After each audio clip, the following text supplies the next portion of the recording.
आज का बाइबल का वचन इब्रानियों के नाम पत्र अध्याय 2 वचन 5 से 12 और आज का सुसमाचार सन मरकुस के अनुसार अध्याय 1 वचन 21 से 28।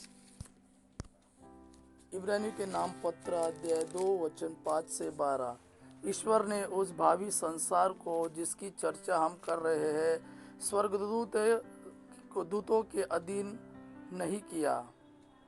इसके संबंध में कोई धर्मग्रंथ में यह साक्ष्य देता है, मनुष्य क्या है जो तू उसकी सुधि ले, मनुष्य का पुत्र क्या है जो तू उसकी देखभाल करे। तूने उसे स्वर्गदूतों से कुछ ही छोटा बनाया और उसे महिमा तथा सम्मान का मुकुट पहनाया। तूने सब कुछ उसके पैरों तले डाल दिया। तब ईश्वर ने सब कुछ उसके अधीन कर दिया, तो उसने कुछ भी ऐसा नहीं छोड़ा जो उसके अधीन न हो। वास्तव में हम अब तक यह नहीं देखते कि सब कुछ उसके अधीन है, परंतु हम यह देखते हैं कि मृत्यु की यंत्रणा सहन के कारण ईसा को महिमा और सम्मान का मुकुट पहनाया गया है। वह स्वर्गदूतों से कुछ ही छोटे बनाए गए थे, जिससे वह ईश्वर की कृपा से प्रत्येक मनुष्य के लिए मर जाए। ईश्वर जिसके कारण और जिसके द्वारा सब कुछ होता है, बहुत से पुत्रों को महिमा तक ले जाना चाहता था। इसलिए यह उचित था कि वह उन सबों की मुक्ति के प्रवर्तक हो, अर्थात ईसा को दुख भोग द्वारा पूर्णता तक पहुंचा दे।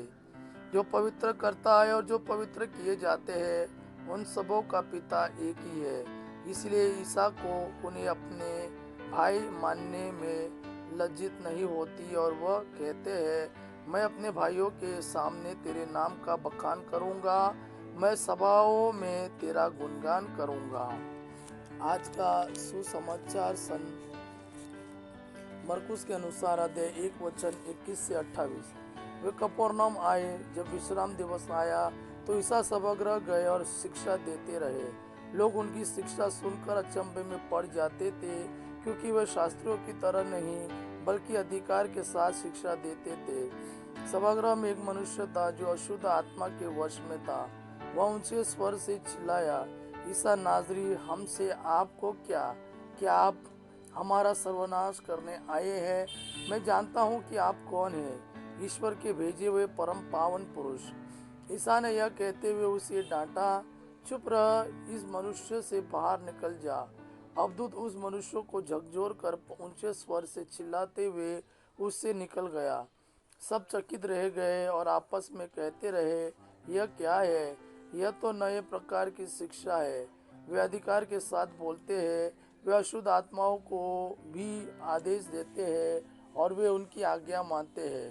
ईसा की चर्चा शीघ्र ही गलीलिया प्रांत के कोने कोने में फैल गई।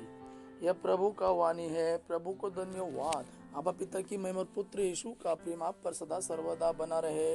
आमीन।